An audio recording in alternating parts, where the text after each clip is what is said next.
Salut et bienvenue sur cette nouvelle édition de The Clyde Sherradi Show. Moi, c'est votre serviteur Clyde Salomon Sherradi.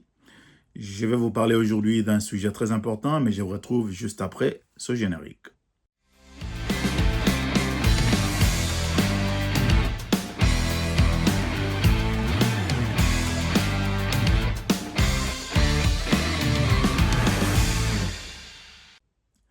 Voilà, merci. Comme toujours dans notre émission, nous abordons tout ce qui touche au développement des sociétés africaines sur le continent comme au sein de la diaspora.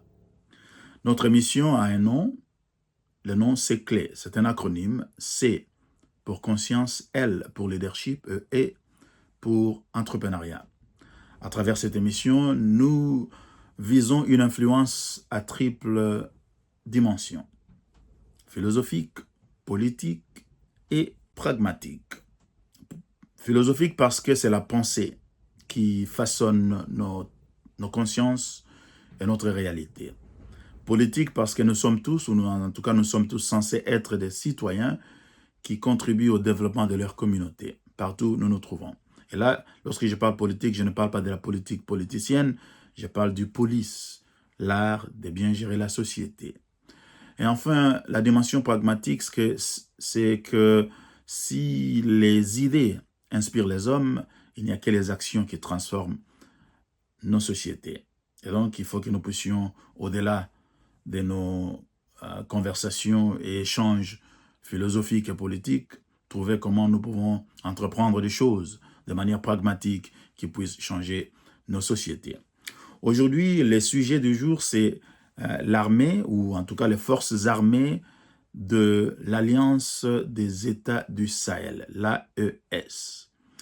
Depuis que cette alliance existe, on voit beaucoup de choses qui sont très encourageantes parce que il y a de l'innovation, il y a de la volonté, non seulement de combattre l'ennemi, l'impérialiste, les terroristes, enfin les terroristes au pluriel, mais aussi de faire bien pour, en tout cas, développer le pays dans cette alliance, que ce soit au Niger, que ce soit au Mali, que ce soit au Burkina Faso.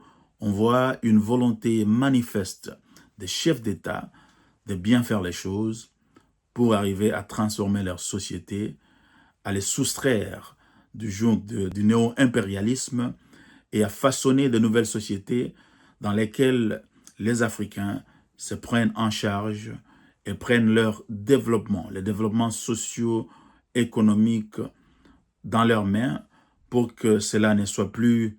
Avant d'aller plus loin dans les commentaires, je vais vous inviter à suivre cet élément et je vous retrouve juste après. Le Sahel se bat. Face à l'hydre terroriste, 3 nations ont choisi l'union. Burkina Faso, Mali, Niger. Unis sous la bannière de l'AES. À Ouagadougou, une rencontre cruciale se tient. Le capitaine Ibrahim Traoré accueille les chefs d'état-major des armées de l'AES. Autour de la table, des visages marqués par les combats mais rayonnants de détermination. Cette coordination permanente fait notre force. Chaque rencontre nous permet d'affiner nos stratégies contre un ennemi insaisissable.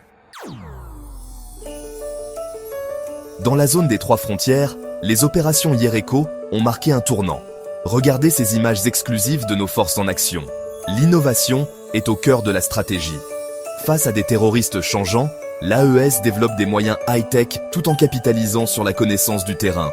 Avant, on opérait chacun de notre côté. Maintenant, quand on frappe, c'est à 3. Ça change tout. Pendant ce temps, à Bamako, les chefs des forces aériennes mutualisent leurs moyens. Surveillance drone, partage d'informations en temps réel. Notre ciel n'a plus de frontières. Un avion malien peut intervenir au Burkina, un drone nigérien couvrir le Mali. Le résultat ? Des villages reprennent vie, des paysans retournent aux champs. Le chemin reste long, mais l'AES écrit une nouvelle page de l'histoire militaire africaine. Une leçon, ensemble, les peuples du Sahel sont invincibles. Voilà, donc récemment, il y a eu une réunion au niveau à Ouagadougou, où le président Ibrahim Traoré a réussi les chefs des armées de ces 3 pays, en tout cas les chefs d'état-major. Et il s'agit de continuer à travailler dans le sens de renforcer cette alliance qui d'abord est politique, mais ensuite militaire, parce que c'est important. Et je crois que, je l'ai dit plusieurs fois dans mes émissions, l'avenir de l'Afrique est conditionné à l'unité de l'Afrique. Si nous, Africains, nous ne nous unissons pas, aussi bien sur le plan politique, militaire, économique et bien d'autres plans, il sera très difficile de pouvoir émerger. Pourquoi? Parce que nous avons été fragmentés, nous Africains, dans beaucoup de pays qui n'ont pas toujours les atouts qu'il faut. Et donc, cela a été fait parce que les colonialistes ont voulu garder un contrôle sur nos sociétés.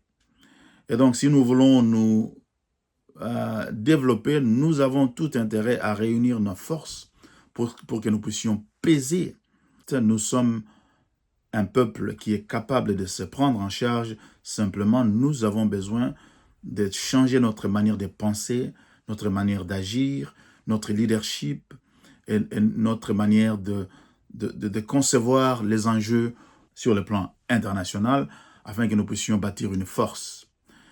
Dans ces cas, on voit que ces trois armées sont en train de combattre le terrorisme et le fait qu'ils réunissent leurs forces, par exemple au niveau de l'aviation, un drone malien peut récolter des informations, mais qui ne servent pas au Mali, mais plutôt au Niger parce que la menace est au niveau du Niger ou la menace est au niveau du Burkina Faso. Je crois que ça donne une très bonne leçon. Nous, Africains, nous devons penser à réunir nos forces militaires parce que ça coûte beaucoup d'argent pour faire une force militaire consistante.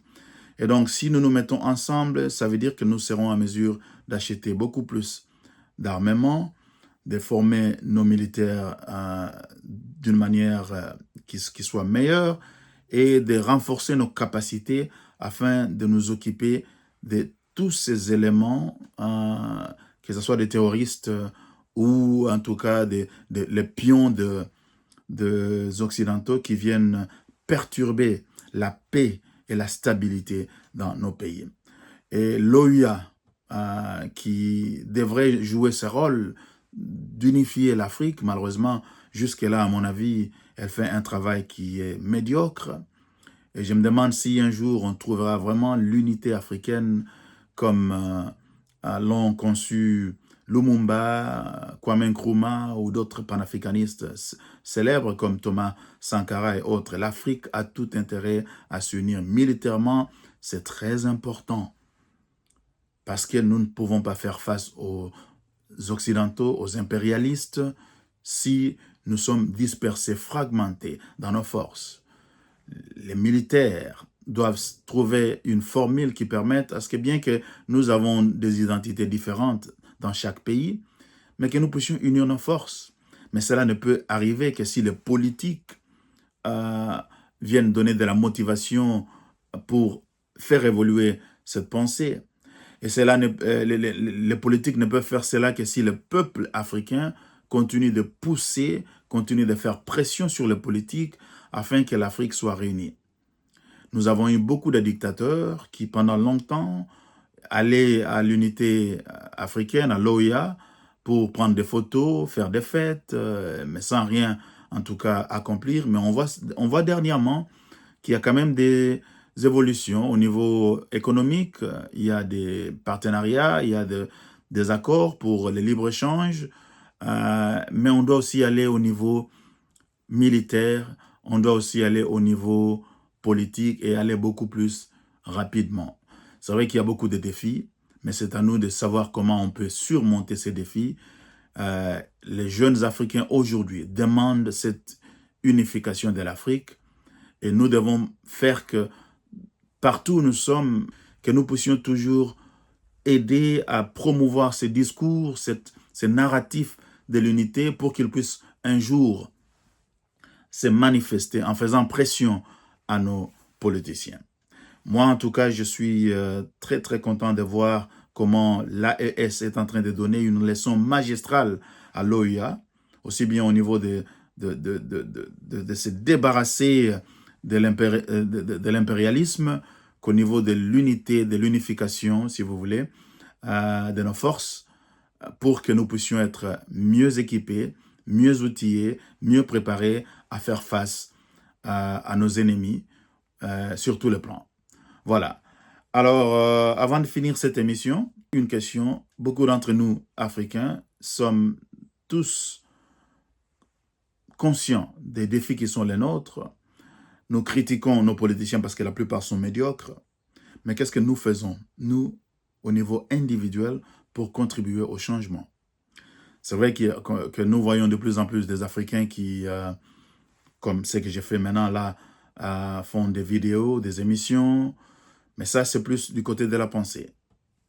Au niveau politique et au niveau pragmatique, il faut faire des actions. Qu'est-ce que vous, personnellement, qui me suivez, qu'est-ce que vous envisagez de faire ou qu'est-ce que vous faites déjà pour contribuer de manière pratique, pragmatique au changement de la société? Et là, je voudrais parler aux professionnels, aux entrepreneurs et à tous ces individus qui font partie de la classe moyenne. C'est à nous que revient cette tâche de travailler beaucoup plus pour faire pression au niveau des politiciens pour que les changements se manifestent. Comment est-ce que nous pouvons y arriver? Entre autres, nous pouvons travailler ensemble pour réveiller la conscience des masses populaires, chacun dans son domaine particulier. Si vous êtes ingénieur, travaillez avec des jeunes ingénieurs que vous pouvez mentorer, que vous pouvez coacher, et pendant que vous y êtes, vous insufflez une certaine conscience politique, pas nécessairement politicienne, mais dans le sens de réveiller leur conscience pour qu'ils travaillent pour le développement du pays. Si vous êtes comptable, si vous êtes médecin, il faut toujours faire quelque chose. Au-delà de votre profession, au-delà de vos engagements divers, par exemple, vous pouvez être engagé dans vos églises ou dans les mosquées et tout, ça c'est le côté spirituel, mais je crois que sur le côté civique, sur le côté développement de la société, nous avons un rôle que nous devons jouer. Et la plupart d'entre nous restent au niveau du discours. Nous, en tout cas, en ce qui nous concerne, nous sommes en train de mettre un projet sur place au Congo, mais peut-être que ça va aller au-delà. Nous voulons en tout cas que cela soit le cas, où nous allons financer certaines actions pour contribuer à la transformation des jeunes, surtout au niveau du leadership de transformation. Et vous qui me suivez, si vous êtes à mesure de contribuer, de faire partie de cela, nous avons une formule qui vous permet de pouvoir investir dans la transformation de vos communautés d'où vous venez, que ce soit au niveau de la capitale ou même au niveau des provinces d'où vous venez. Nous pouvons travailler ensemble où nous mettons un peu d'argent, un peu de moyens pour soutenir des mouvements de jeunes qui essayent de réveiller la conscience, qui essayent d'améliorer le leadership et qui essayent d'entreprendre sur plusieurs niveaux pour que les choses marchent mieux là où ils sont.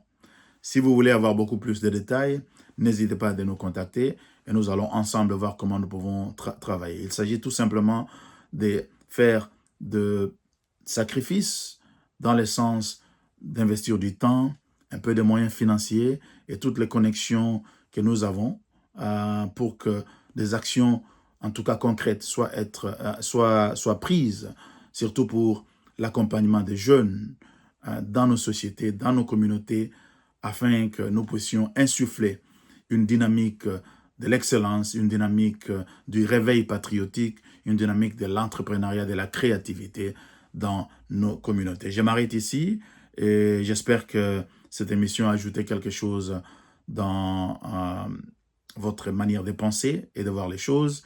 Et je vous retrouve